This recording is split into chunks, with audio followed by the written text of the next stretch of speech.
it's Chef from Scrap Secrets and welcome back to my channel. Today's video is part of a new series called Remake It Monday, and this is the card that inspired me to make these two cards. Oh, I used a sketch from MFT and I drew it out here so you could see what it originally looked like. We're going to be using some Hurley Stamping foam, some Kindred Stamps products, the Enchanted Rose Princess stamp set, as well as the Rose stencil. And you're going to need a heat gun. So how this works is I'm going to heat up the stamping foam for about 45 seconds to a minute, and then I'm going to press it into a stencil. You can do this with dies, you can do this with stencils, you can do this with stamps to kind of get a reverse image. So what I did was I took some Lumberjack Plaid, and originally I just tried to put it on with my brush. Then I decided that direct from the ink pad was the best way to do it, so you can really see that pattern standing out.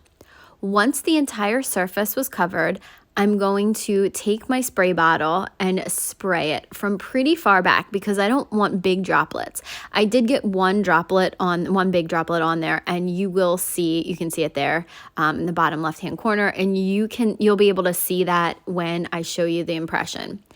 I took a piece of 4 1/4 by 5 1/2 inch Canson XL watercolor paper and pressed it down into the stamping foam, and you get an impression. It's not a really, really strong one like if you had stamped or stenciled it. So I wanted to try to do 2 different cards inspired by this. So now I'm taking that same stencil and that same Lumberjack Plaid and applying it to the background on the same watercolor cardstock. So in the initial card, I used MFT's Rose background and inked it up. I believe I did some heat embossing and then used some distress ink because I don't think I had distress oxide yet at this point. I don't even think it was out yet, to go ahead, and there was 2 different colors of it, and it was probably like worn lipstick and, oh my goodness, one of the other pinks that was out for a while. So now I'm taking a scrap piece of Canson XL watercolor paper and stamping the girl princess image from that stamp set, as well as the Be Our Guest sentiment. Once that was dry, I'm going to use a couple different colors of watercolor pencil. These are Inktense watercolor pencils, and color in the image. So while I'm coloring in the image, I want to talk to you a little bit about this series and how I came up with this idea. I think that I've done something similar to this in the past. I'm going to do Remake It Monday, and probably about once a month, I think that's how I'm going to try to work it into my schedule, is go back through old videos that really didn't do well, or have less than X amount of views on there, probably because they're older cards. Sometimes they might not be, and I just either didn't come up with good keywords, or for whatever the reason is, and didn't get a lot of views, or maybe a technique that I kind of want to redo a card from, that I did a technique, but that I have a new idea or new spin on it.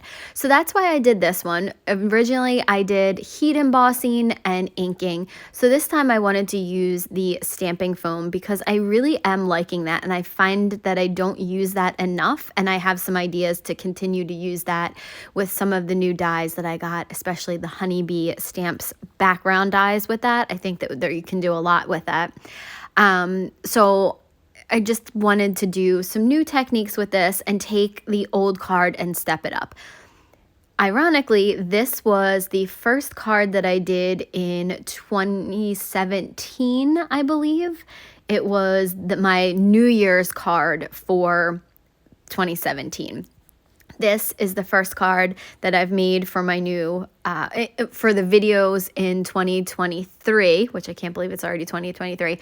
I made a card yesterday, 1 or 2 cards yesterday, but I didn't do videos for it. So this is the first video of 2023. So the inspiration kind of came from going back through my old videos, finding a lot of old techniques that I forgot about, or I just haven't done on my channel in a while, and thought that I would bring them back and then do it have a twist to it. So hope that you guys are going to like this series. Okay, so back to the images. We finished watercoloring it, and I'm taking some Nouveau drops in gold adding to her band in her head. I added earrings to her ears because I thought they looked a little plain. And then to the swag at the bottom of her skirt, I'm adding that gold Nouveau drops. I just thought that it added a little bit of something to the image. So I'm tapping from the back just to kind of make the earrings look a little bit more round. They had like a little bit of a point on them. So now in this sketch, there's two banners, a larger one in the very back and then a smaller one in the very front. So to create a banner, what I do is I pick the middle point, I draw a line up, and then I cut from one corner up to the top of the line and then from the other corner to the top of the line. It generally works. It usually takes me 1 or 2 times to get it right. These ones were much easier than the smaller banners to get right because I had a better idea of how to do it. So now you're going to see I picked this green and white polka dot background paper that I was just going to put on there, and I couldn't figure out what to do with the sentiment.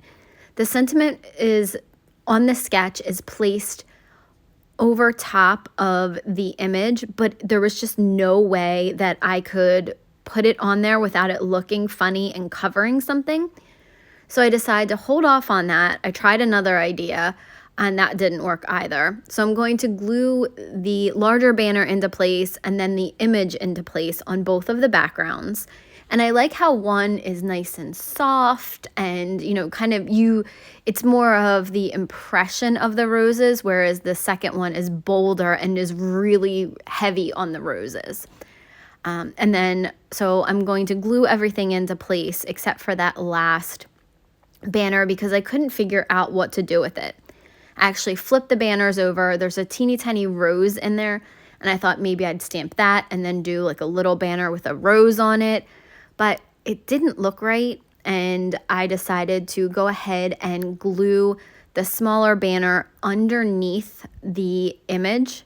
So it's just overlapping slightly. I could have used some foam tape on there, but again, I just decided to kind of keep it one layer. After I went back in with that same Lumberjack Plaid Distress Oxide and went around the edges. Now this brush had a ton of ink on it, so the first one is actually going to go on the darker background because it's a darker image, and there you can see the roses from how I was trying to figure out what to do with it. So the heavier handed one is going to go on the dark background, and then the lighter hand one or the lighter edged one is going to go on the more watercolored background. So that is the final step before I go ahead and put them onto some black card bases. These measure 4 1/4 by 5.5 inches. And those are the cards for today. So I hope you guys enjoyed this. I hope that you're going to enjoy this series. If there's a card that you want me to kind of remake or be inspired by, let me know down in the comments, whether it's one of mine or somebody else's. And, I definitely have some other card ideas in mind to redo. But thank you guys so much for watching, commenting, and subscribing. If you have questions, please leave them below in the comments and I will get back to you. And I will see you guys again real soon for another video. Bye!